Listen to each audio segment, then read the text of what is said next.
guru kita akan menyampaikan tentang ilmu-ilmu agama, kita bisa memakainya dalam kehidupan kita sehari-hari. Ya, mungkin itu dah yang dapat saya sampaikan. Saya sebagai pengurus dan mewakili panitia, kurang lebihnya saya mohon maaf. Billahi taufiq wal hidayah. Wassalamualaikum warahmatullahi wabarakatuh. Waalaikumsalam. Baiklah para hadirin sekalian, jamaah tasyakuran dan juga warga RT 04 RW 07. Demikian sambutan dari Bapak Ketua RT, Ketua Panitia HUT RI yang ke-78, Pak RW juga, jamaah juga. Jadi semua diborong sama beliau. Baik, untuk acara selanjutnya tausiah ataupun ceramah agama yang disampaikan oleh guru kita Bapak Haji Taufik Anwar. Kepada beliau waktu dan tempat kami persilakan. Sallu ala Nabi Muhammad.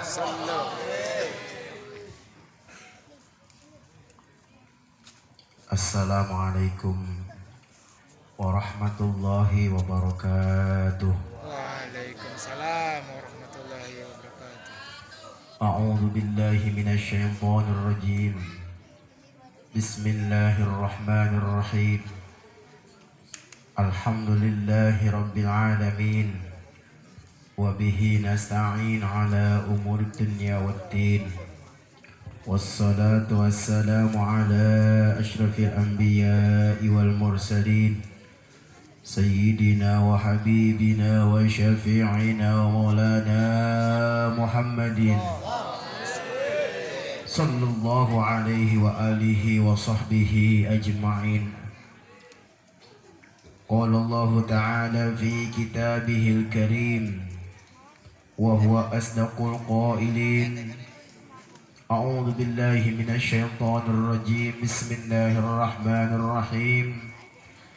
La in syakartum la azidannakum wa la in kafartum inna 'adzabi lasyadid.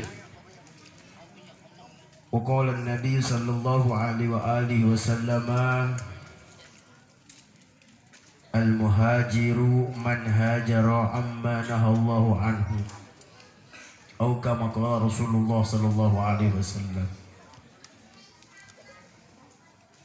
Amma ba'du, subhanaka la ilma lana illa ma 'allamtana innaka antal alimul hakim. Rabbi shrah li sadri wa yassir li amri wahlul 'uqdatan min lisani yafqahu qawli. Rabbana iftah bainana wa baina qaumina bil haqqi wa anta khairul fatihin. La haula wa la quwwata illa billahil aliyyil azim. Pertama-tama yang sama-sama kita hormati guru kita Pak Al-Ustaz Nurman, yang saya hormati Ustaz Saifullah, yang saya hormati kepada pengatur acara yang telah memberikan waktunya kepada saya, wabil khusus kepada yang punya lingkungan, yaitu Bapak Ketua RT 04, Bapak juga kepada Bapak RW yang tadi informasinya beliau tidak hadir karena dalam keadaan sakit. Ini saya tahu dan kita sama-sama tahu ini RW punya warga 4. Malam ini dia masing-masing RT ada acara. Kalau dia datang satu, entar yang 3 ngambek. Kalau datang semua dia ribet. Mendingan gue pura-pura puyeng dah. Yang penting ibu jadi kesono kagak sini kagak kan begitu kali ini mah kali. Mudah-mudahan sehat tuh Pak RW, amin ya robbal Alamin. Juga kepada seluruh hadirin hadir bapak-bapak, ibu-ibu yang masya Allah, yang begitu sigap, yang saya yakin yang ada di depan saya ini adalah hasil buah tangan ibu-ibu. Alhamdulillah ikan teri sudah pada bergeletakan. Kemudian kacang udah pada dikuntel-kuntel. Dan semuanya sudah disiapin. Ini ada 3. Udah gitu nasi kecil-kecil. Ini kebagian apa ini ya? Oh ada tambahannya.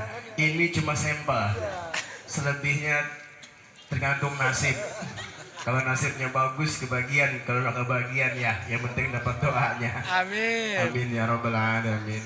Bapak-bapak, ibu-ibu hadirin yang saya hormati, alhamdulillah kita bersyukur pada Allah Subhanahu wa taala bahwasanya pada malam hari ini tepat 78 tahun yang lalu Allah Subhanahu wa taala telah memberikan satu nikmat besar terhadap negeri yang kita cintai ini, yaitu satu keadaan yang telah dicita-citakan selama ratusan tahun. Konon katanya Belanda itu menjajah kita kurang lebih 350 tahun. Bener nggak kira-kira? Benar.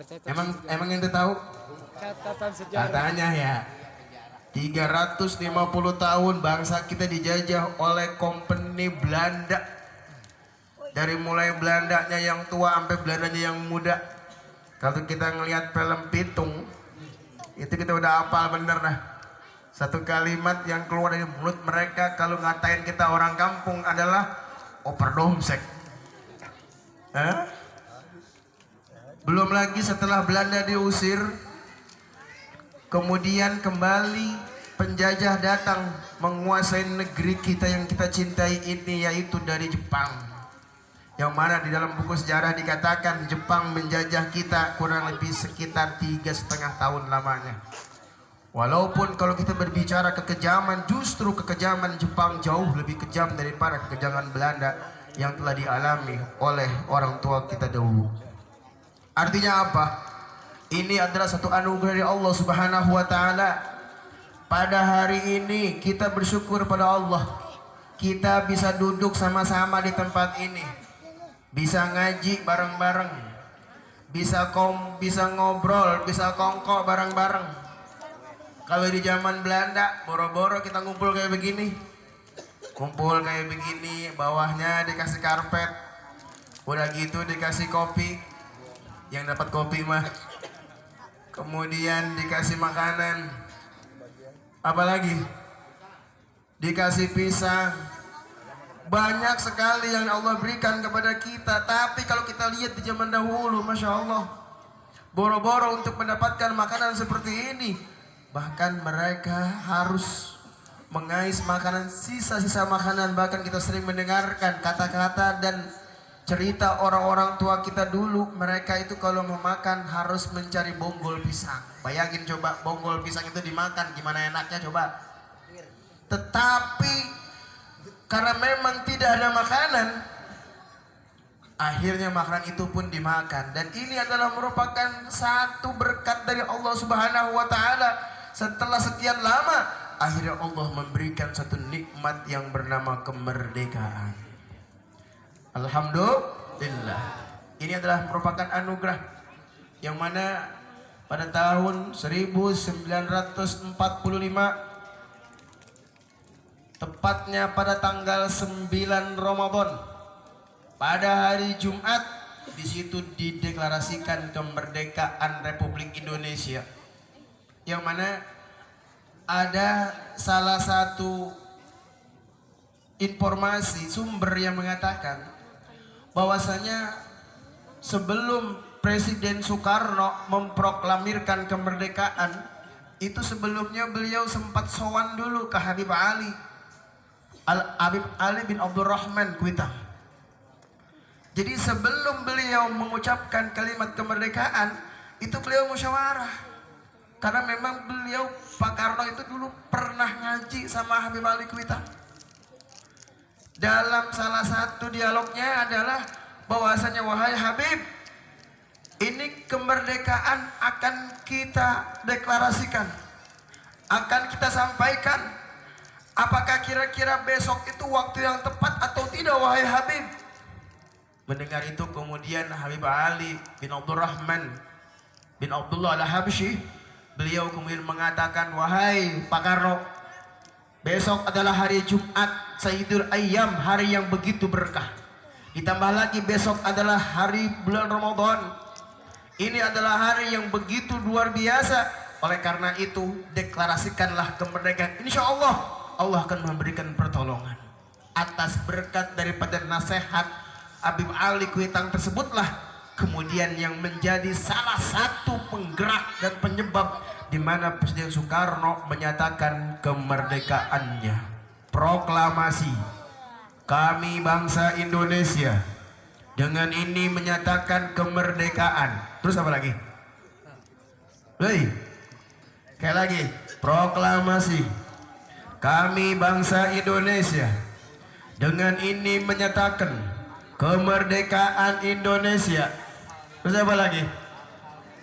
Hal-hal yang menyangkut layangan kali. Hal-hal yang mengenai pemindahan kekuasaan dan lain-lain diselenggarakan dengan waktu yang dengan seksama dan dalam tempo yang sesingkat-singkatnya. Jakarta, 17 Agustus tahun 1945, atas nama bangsa Indonesia, Soekarno-Hatta. Begitu kurang lebih kira-kira. Akhirnya ketika itu diklarasikan, rakyat Indonesia menyambut gembira. Bahkan pada hari itu Habib Ali yang sudah tahu bahwa negara Indonesia sudah dideklarasikan kemerdekaannya, tidak langsung memberikan informasi. Karena pada hari itu hari Jumat, baru setelah masyarakat sholat Jumat, beliau mengumumkan bahwasanya Indonesia hari ini sudah merdeka. Meskipun memang Jepang masih bercokol di negeri kita, tapi alhamdulillah kita ini sudah mendapatkan kemerdekaan. Oleh karena itu pasang bendera kebesaran kita, yaitu bendera merah putih yang kita cintai. Makanya bendera merah putih itu yang pertama kali masang adalah Al Habib Ali. Kemudian Habib Ali memberikan informasi kepada salah satu rekannya, yaitu Habib Salim bin Jindan. Yang mana Habib Salim bin Jindan itu kemudian mengambil sorban dan gamisnya, kemudian dirobek, diikat menjadi satu dan kemudian menjadi bendera merah putih. Ini adalah merupakan sejarah yang kadang-kadang orang banyak yang nggak tahu. Tapi versi para habaib seperti inilah keadaannya. Kenapa? Karena memang pada saat itu keadaan masih mencekam. Jepang masih belum rela menyerahkan kemerdekaan Indonesia. Karena memang pada setelah diumumkan kemerdekaan tersebut, ini ternyata ini sekutu kembali lagi menyerang Indonesia. Bahkan pada bulan September ini telah terjadi satu kudeta dari tentara Belanda. Mana dia? Yaitu yang terjadi pada satu hotel. Ada satu hotel di Surabaya dulu namanya Hotel Yamato, di mana di situ tentara Belanda mengibarkan bendera Belanda. Di situ kemudian membuat marah pasukan Indonesia, dan di situ kemudian mereka bersama-sama menyerbu daripada hotel tersebut dan kemudian merobek bendera warna biru dan menyisakan bendera merah putih. Ini adalah merupakan sejarah bahwasanya kenapa pada hari ini kita mengibarkan bendera merah putih. Kenapa kita hormat kepada bendera merah putih? Saya katakan kepada siapapun, kita bukan ingin mengkultuskan bendera. Allah tidak mengkultuskan bendera. Tapi ketahuilah, bendera yang kita pasang, bendera yang kita bangga-banggakan adalah sebagai simbol perjuangan para ulama, adalah sebagai simbol perjuangan para pahlawan kita, pada simbol perjuangan orang-orang yang telah mempertaruhkan harta jiwa dan raganya demi untuk negara yang kita cintai. Masa sekarang cuman masang bendera doang ogah? Kan pakul namanya itu orang. Iya, makanya pasang bendera, alhamdulillah di mana-mana di sini kita bendera ya kita pasang. Kenapa? Ini bentuk penghormatan kita kepada negara kita yang kita cintai ini. Mudah-mudahan negara kita selalu menjadi berkah adanya. Dan ini adalah merupakan salah satu perayaan, saya katakan ini perayaan yang begitu luar biasa. Kenapa? Karena boleh jadi di tempat-tempat lain tidak diselenggarakan acara ini. Walaupun saya lihat tadi, alhamdulillah khusus di RW 04 ini, RW 07, ini alhamdulillah 4 RT mengadakan kegiatan selamatan dan mengadakan kegiatan seperti ini. Dan ini adalah merupakan salah satu bentuk daripada kepedulian kita, bahwa kita ini memang betul-betul termasuk orang-orang yang masih memikirkan bagaimana tentang kemerdekaan negara kita yang kita cintai ini. Mudah-mudahan acara ini terus-menerus bisa kita pertahankan setiap tahun sebagai bentuk syukur kita kepada Allah Subhanahu wa taala, karena sesungguhnya inilah bentuk syukur yang sebenar-benarnya. Syukur itu apa sih? Soful abdi jami'a ma an'amallahu bih, yaitu menggunakan nikmat yang Allah berikan kepadanya sesuai dengan apa yang diperuntukkan oleh yang memberinya. Itu syukur namanya. Allah memberikan kemerdekaan kepada kita. Tujuannya agar kita ini mengisi kemerdekaannya itu dengan sesuatu yang bermanfaat. Makanya banyak ada beberapa nasihat-nasihat daripada orang-orang tua kita, bahwasanya merdeka itu bukanlah sekedar akhir dari segalanya, tapi merdeka adalah merupakan satu tonggak awal perjalanan untuk menuju kesuksesan. Tuh. Jadi bukan berarti kita udah merdeka, bebas sudah, hura-hura, selesai tanpa memikirkan masa depan, tidak bisa. Sebab apa? Kewajiban kita adalah bagaimana mengisi masa depan kita, masa depan Indonesia kita yang kita cintai ini. Sebab kalau kita melihat generasi-generasi sekarang ini, kalau tidak kita benteng dengan pendidikan agama, maka akan menjadi rusak, menjadi hancur generasi kita. Apalagi sekarang ini kan generasi kita nih, anak-anak kita termasuk generasi gadgetes namanya. Apa itu gadgetes? Apa Antong? Generasi yang ini apa nih? Handphone. Bocah zaman sekarang ini sama handphone, masya Allah. Kira-kira kalau ditanya, ente seringan main handphone apa sering baca Quran? Lu banyakan ngaji, banyak baca main handphone Tong. Tong, hei, ntar, kalau bisa jawab, ntar anaknya sambal, semangkok. Banyakan megang Iqra apa banyakan megang HP? Oh, jujur berarti ente mau hadiah nggak? Tuh sambalnya bawa, sambalnya doang. Ya Allah, ini dari mulai bocah yang baru meletek, sampai yang udah tua, ngerti banget sama HP.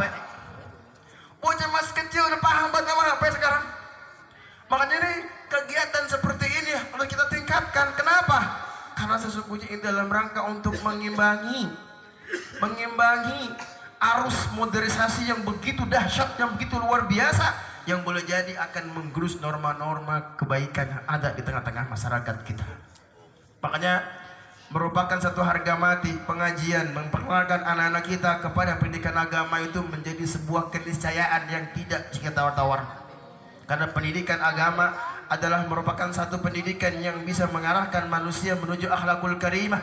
Ketika dia memiliki akhlakul karimah, maka insya Allah kampungnya akan menjadi aman. Kalau anak muda, rata-rata anak muda di sini nih pada pakai peci tiap hari, pada pakai sarung, sama ngaji, pada resep. Saya yakin ini kampung aman. Amin. Ya, ibaratnya itu ada ayam kagak dikunci, nggak ada yang ngambil, saya yakin. Kenapa emang? Orang pulang ngaji bisa nyolong ayam. Saya yakin itu. Tapi kalau kemudian disuruh ngaji pada ogah, disuruh ngaji pada nongkrong di sana sambil nyekek, kek apa ya? Ya kan? Kan kalau yang itu dia ngapain tuh dia? Dia mabuk lah. Dia tenggeng dah. Ada ayam nganggur, dia apain sama dia? Aduh, ayam bapak gua nih. Begitu katanya. Ayam bapak gua katanya. Ya Allah. Nah ini, pokoknya saya bangga banget ini. Ada anak karang taruna, ada anak muda, dan semua bapak-bapak, ibu-ibu bersatu. Dan ini adalah sesuatu yang akan bisa menjadi sebuah kekuatan terhadap kampung kita. Insya Allah, kalau saya melihat kayak begini nih, insya Allah kampung kita aman, insya Allah. Amin ya Rabbal Alamin. Kemudian tadi, sebagaimana tadi diharapkan oleh Pak RT, ya, kita ngaji biasanya memang dari lingkungan pojok, pinggir kali, ke rumah saya. Ya, apalagi kalau kira ngaji ke tempat saya, yang ngaji dikit banget. Apa emang orang lewat kali? Kadang-kadang kita serem lewat kali. Apalagi kalau hujan, udah ini datang panitia doang. Iya, makanya ketika datang ke sini, di sini lebih enak. Biarin saya ngalah, biarin dah. Ya.